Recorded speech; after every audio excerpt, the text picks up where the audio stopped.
Ça, c'est la version anglaise de le Ohio Ram Show. Pour la version en français, regardez la vidéo en dessous.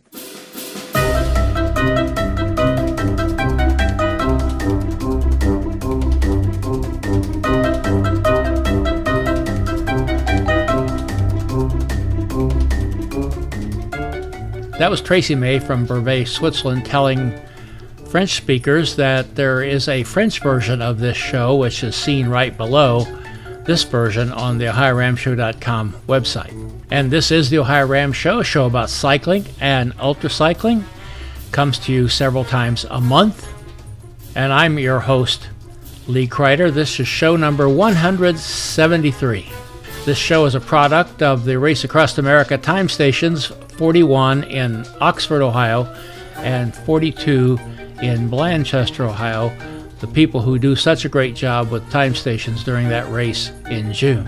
As always, we invite you to look at the show notes, links there that will tell you more about our guests, also some other information that you may find interesting. Show notes will be found right below the video on the OhioRamShow.com website. And for those of you who'd like to see the show in a bigger screen, I don't know why anybody wants to see me in a bigger screen, but you might want to see our guests in a bigger screen. If you'll just click on the little box lower right hand of the video, you'll see it'll expand it to a full screen showing. Also, if you have any kind of special TV service that carries YouTube, you can actually watch the show on your TV on YouTube. Now, today's show, we're going to have Tracy, who you've already seen, and her husband, Philippe May, from Vevey, Switzerland. They're actually speed skiers, and they hold some world records among them. Also, they are cyclists as well, and we have quite an interesting story to tell about Philippe and his troubles with his heart and how he has overcome them, and he's back on the cycling circuit. And he's also back on the speed skiing circuit as well. It is quite a remarkable story. And with that, we're going to go right on to Vevey, Switzerland with Tracy and Philippe May.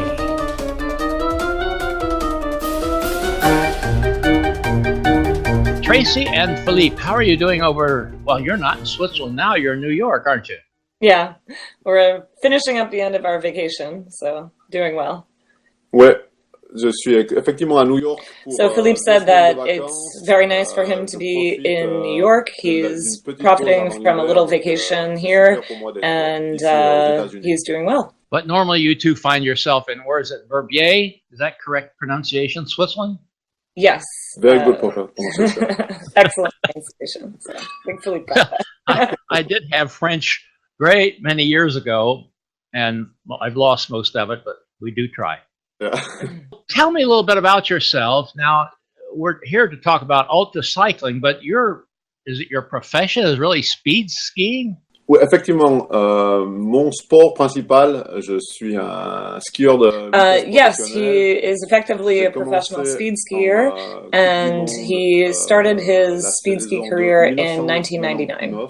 J'ai gagné le globe de cristal. He won the World Cup Crystal Globe in 2002. He was pro world champion in 2007.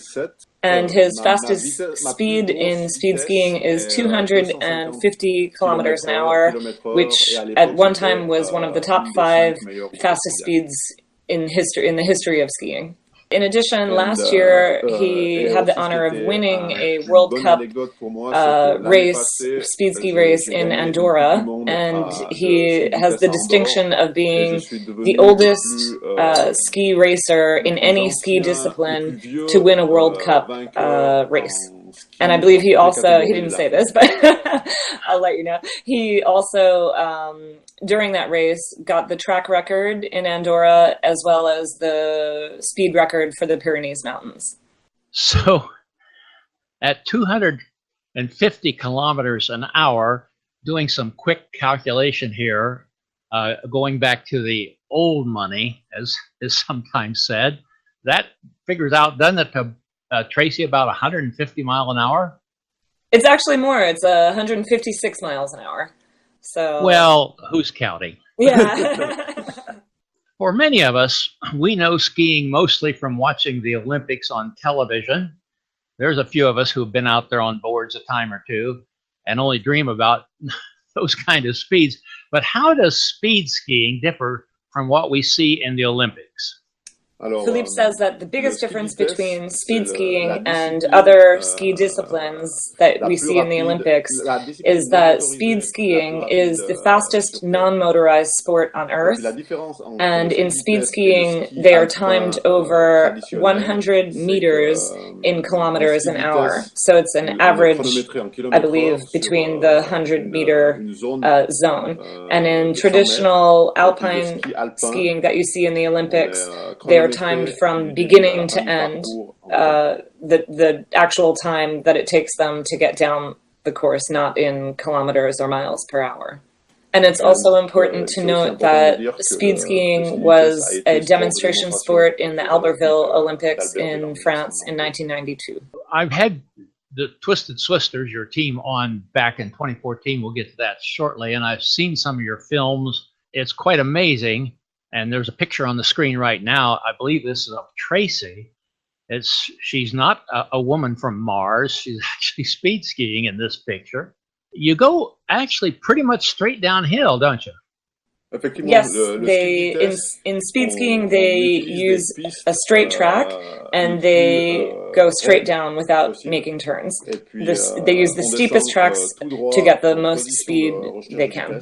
Okay, so he said, for example, the fastest track in the world is in Vars, France, and the departure of that track is 98%, and the acceleration of speed skiing is 0 to 200 kilometers an hour in less than 6 seconds, and it's equivalent to a Formula One car. Now, wait a minute. There's another person here. I think, Tracy, you have some speed skiing records under your belt as well, don't you? Yes, actually, I have the American women's speed record, and I'm the 4th fastest woman in the history of skiing. And my fastest speed is 248 kilometers an hour, and the translation into miles an hour is, no, it's not 248, 230, excuse me, 238.57 kilometers an hour is 148 miles an hour is my fastest speed. I have 5 World Cup overall crystal globes in speed skiing. Well, that's kind of remarkable, and we're just so happy to hear about that. It's like I said before we went on the air, I was telling Philippe, speed skiing seems to be kind of a niche sport, not unlike UltraCycling. It's not widely known, and the purpose by being here is to make everything more widely known. Okay, well, let's turn to your cycling experience and get to 2014. You developed a team called Twisted Swissters, and it was a 4-person team who was going to ride in the race across America. So leading up to that, tell us how that all came about, starting with the fact you lost a team member before you ever got to the United States.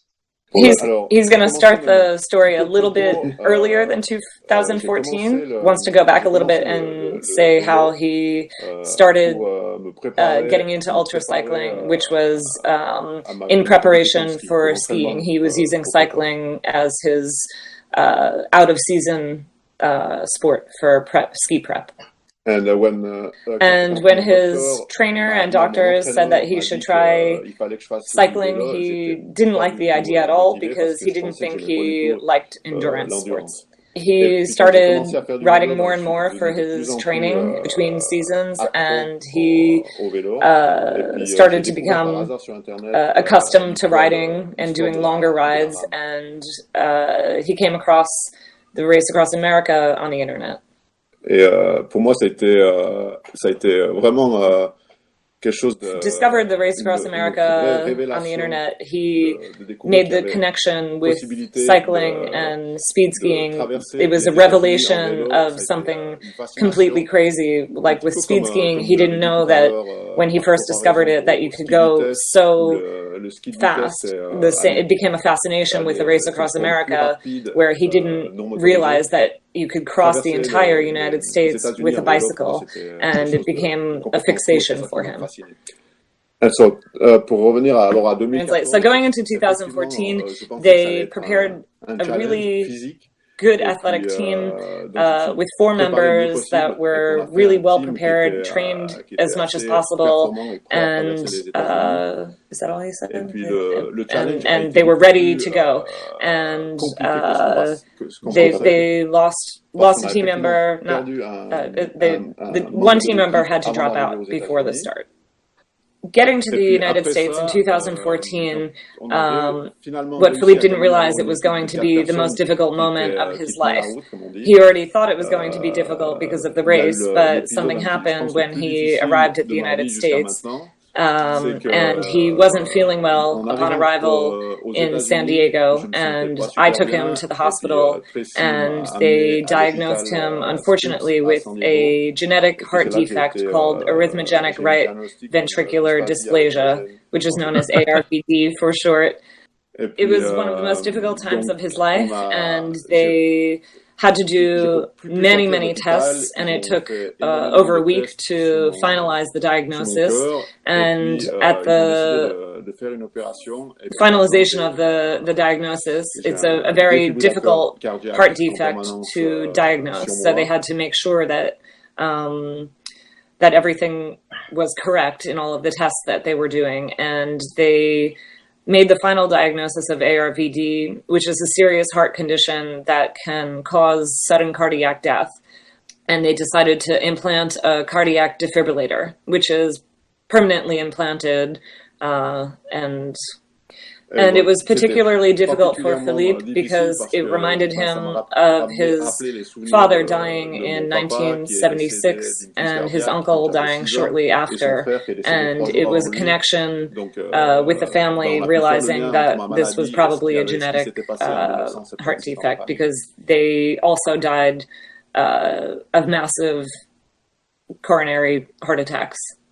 So the chance that he had, the luck that he had, was to arrive at a hospital that had one of the most excellent surgeons for this condition, who was able to help Philippe realize that he could go on with his life, his athletic life, his way of life. And Dr. Rogers of Scripps Hospital really helped him through this period.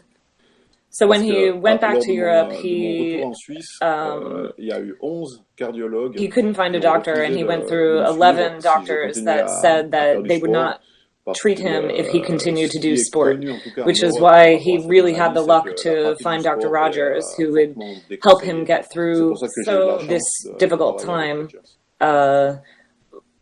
with having the defibrillator implanted.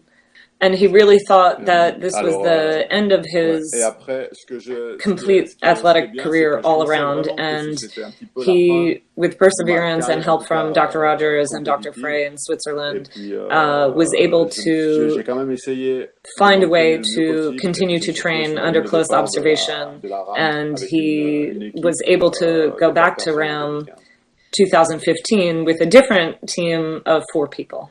Well, I know that during those difficult days during 2014, and I've always said this, that the UltraCycling community is a family. And we were all following what was going on while we were trying to follow the race across America. And just to move things along, I believe I'm correct that that's where the first team member you lost, Steve Burbling from Australia, came in and filled that slot. And then I believe one of your crew members stepped up to keep the crew, keep the team going. That was quite secondary to both of you, but they were able to keep that go. So exactly, Philippe said that because of the family spirit of UltraCycling, the team that he created, even though he wasn't able to be on it, was able to go on. Before they got to the U.S., they had another team member drop out, and that's when they found Stephen Burbling through the RAAM blog and website, and Stephen was part of the team. And then when Philippe unfortunately was in the hospital and getting surgery on the start day, one of the team members, Richard, stepped up. He was supposed to be a crew member, and before he came to the U.S., Philippe, we realized that Philippe wouldn't be able to race. So Richard quickly packed his bags, got his bicycle on the plane, and arrived ready to race. So it was a lot of fast maneuvering, but Philippe's team that he created was able to go on without him due to the close-knit community of UltraCycling. But then you were back as a team in 2015, am I not correct? Voilà, en 2015, on a réussi à faire une équipe un petit peu différente avec des So yes, in 2015 they created a slightly different team that was half Swiss and half British, and it was a mixed team, 3 men, 1 woman, and they arrived at the finish in 2015 in the 3rd place of the mixed category. Well, in this world of ultra sports, there are some remarkable stories, and Philippe, you're certainly one of them.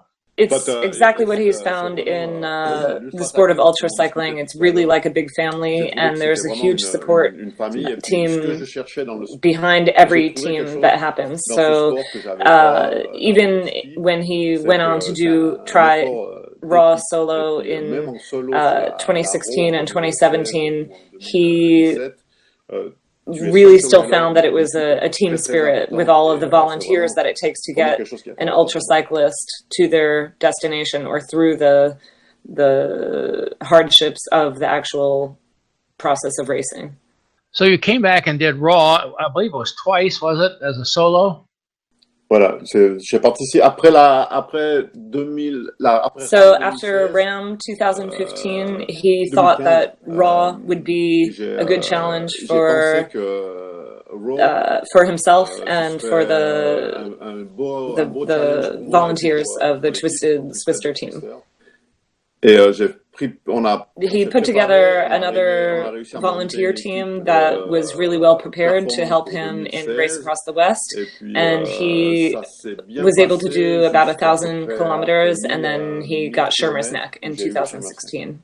Okay, very good. So we heard earlier about your speed skiing records, which you just was involved in recently. What is next for you guys? Tout n'est pas encore précisément défini. Je suis encore en train de réfléchir, mais nothing is completely defined or decided yet, but he would like to be at the start at 2018. Pour le moment, les 2 options qui me So the 2 passions that interest him at the moment are to either do RAM in 2-man, because it would be more of a challenge than his RAM of 4-man in 2015, or to try to do Race Across the West again solo. Well, very good. We wish you well, and we want to thank you, too, for being on there. Now, we had Philippe talking in French here because we're going to have a French version of the show, but say hello to us in English so we know you're an English speaker as well, Philippe. I'm trying to speak English, but it's not always easy for me. And yeah, I speak English, and I love to spend time here in the US. And I think it's also part of why I wanted to race RAM, is because when I discovered this country, because of my wife Tracy, I thought it was so big and so huge for Swiss people. It's such a huge country that I thought the best way to discover it is on 2 wheels. I can fully understand and agree with you on that. That's been my experience myself. Thank you very much for being with us. And thank you, Lee, for doing the Ohio Ram Show. We always watch your shows, and it's very impressive, the guests that you get on, and your interviews are always extremely interesting. So thank you for asking us to be on your show again. Thank you very much. Well, for that, you'll get some kind of kudo. I don't know. That sounds very good. You know, I do have a little bit of an ego, and that is so good. Thank you very much. Merci. Thank you.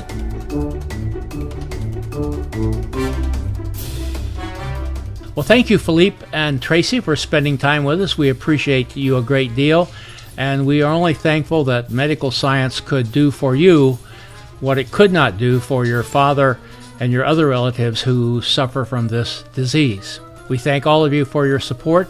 We appreciate those who find us on the social media, who give us likes, shares, retweets.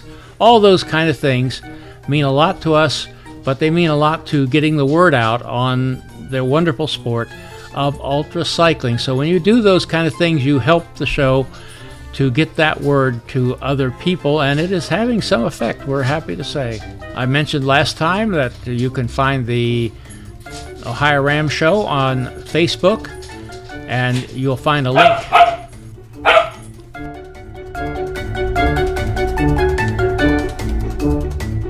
Now, where was I?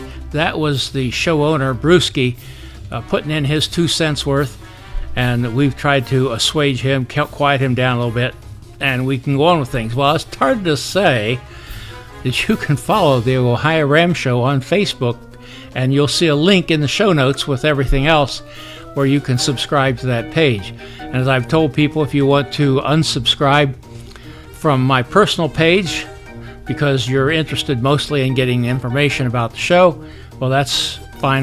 That's fine with me. We're going to go into a holiday hiatus here. We will not be back until the 7th of January. When we come back on January, we're going to have Brandy and Jason Ingalls with us from Florida in the USA. He will be riding in the Race Across America 2018. We're glad to meet him and get you acquainted with him as well.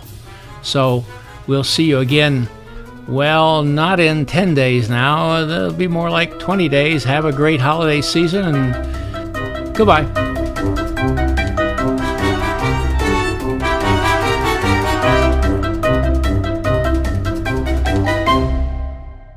Music by Kevin MacLeod.